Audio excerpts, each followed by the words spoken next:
I'm responsible for sales as a director of sales for our large enterprise customers in the Central European region. That includes actually Austria and Switzerland. And we have the freedom at Intel and the opportunity at Intel to change jobs on a rotational basis, which we do quite often. So I'm enjoying 3 months actually now with the team, and I have 3 more to go. And I was asked to give a little bit of a perspective on partnerships. And the way I describe this is, in essence, it's not a blueprint, right? I mean, Alberto will give you all the blueprints and you can go through this. This is more my experience on how I endeavored working with partners and building partnerships over my career before Intel and actually at Intel. And I'm going to give you a little bit of an example on how we had to apply building up these partnerships within what I would call a startup within the Intel automotive business. And I'll tell you a little bit more about it. I want to start with a couple of comments, and some of them literally have been addressed already by Alberto, but I think a couple of them, just to reiterate how I view the world on partnerships, may be essential for the discussion to come. As you read number one, successful partnerships always described, or in a lot of the cases described as a win-win situation. That is fundamentally true, but does not really require that it is that are equal partners. But they have to be fair partners, which means that as a startup, as a young company, you basically can approach the big guys, right? A partnership will basically demonstrate itself in a fairness approach, not in a I'm as big as you are or as smart as you are.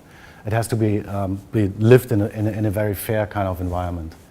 The same is actually true for the role sharing in terms of financial and other resources. It doesn't have to be equal, right? It cannot be that only the big partners basically pay together. It has to be that is also happening by variations of the investments levels that people are able to deliver.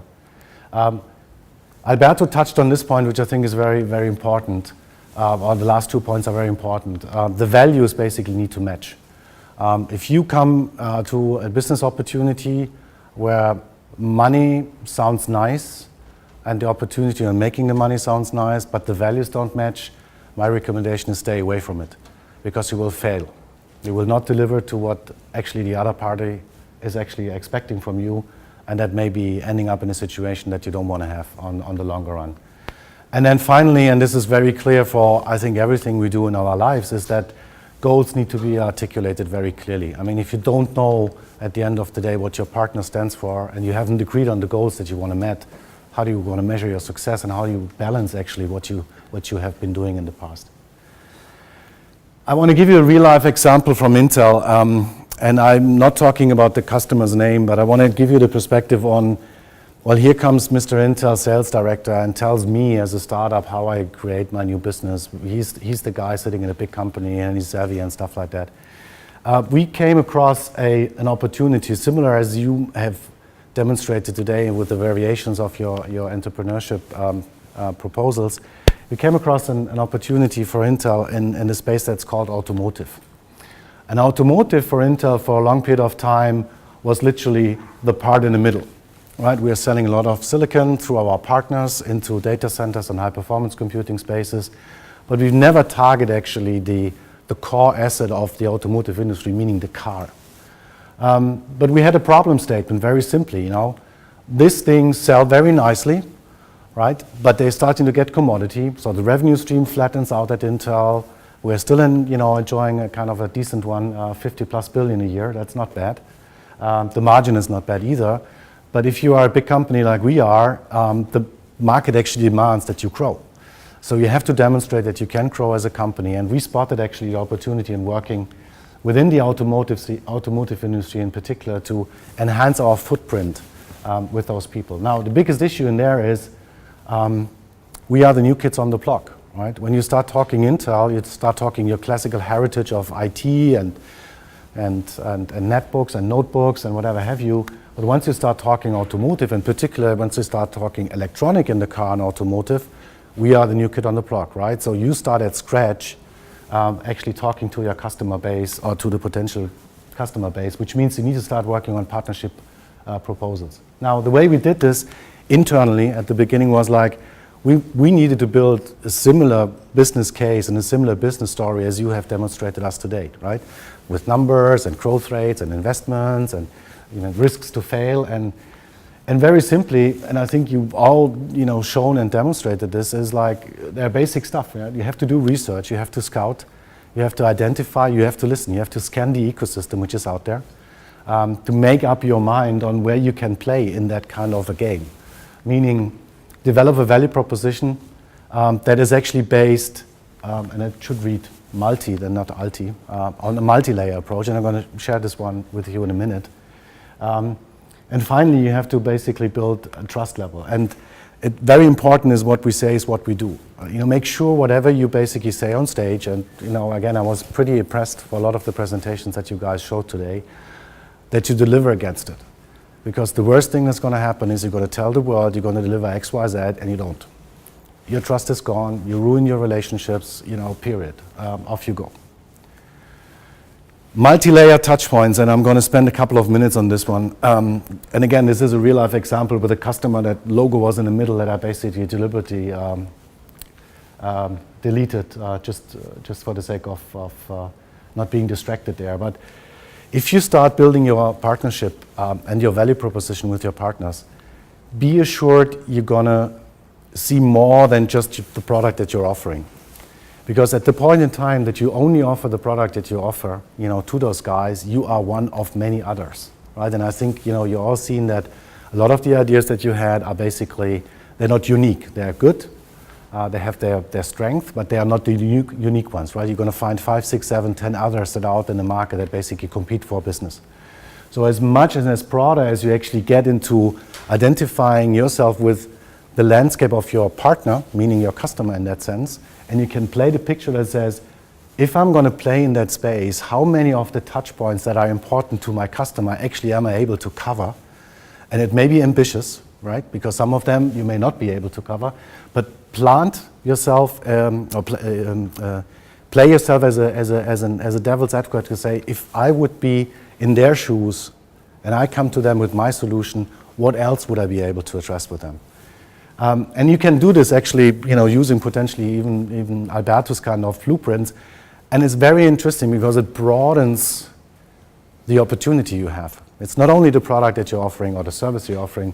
If you do this and you take some time and you take people that are knowledgeable about the industry that you're basically targeting and the partners you're targeting, you're going to find out that it starts to really, really open up a lot of business opportunities that you have not seen in the first place.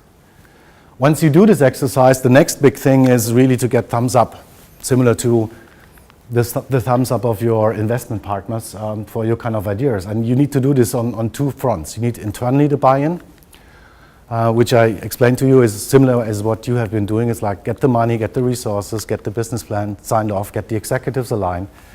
And then you need to do the same with the customer, which goes back to what I initially said. Make sure that the goals are aligned.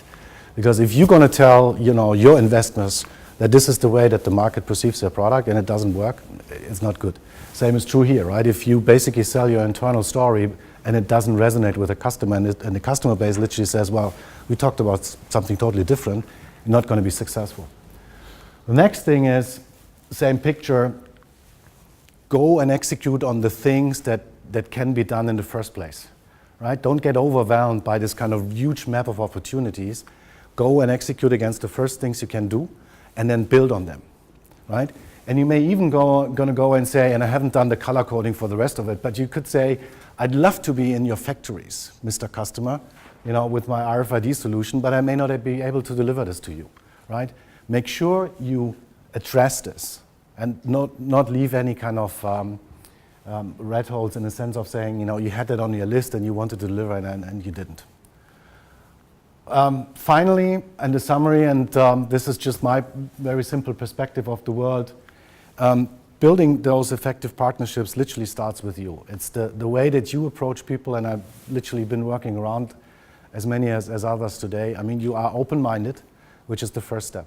Be confident of what you're doing, but you have to reach out. If people don't know that you're there, that you have a solution, that you have skills, they will not basically call you, right? It's that simple.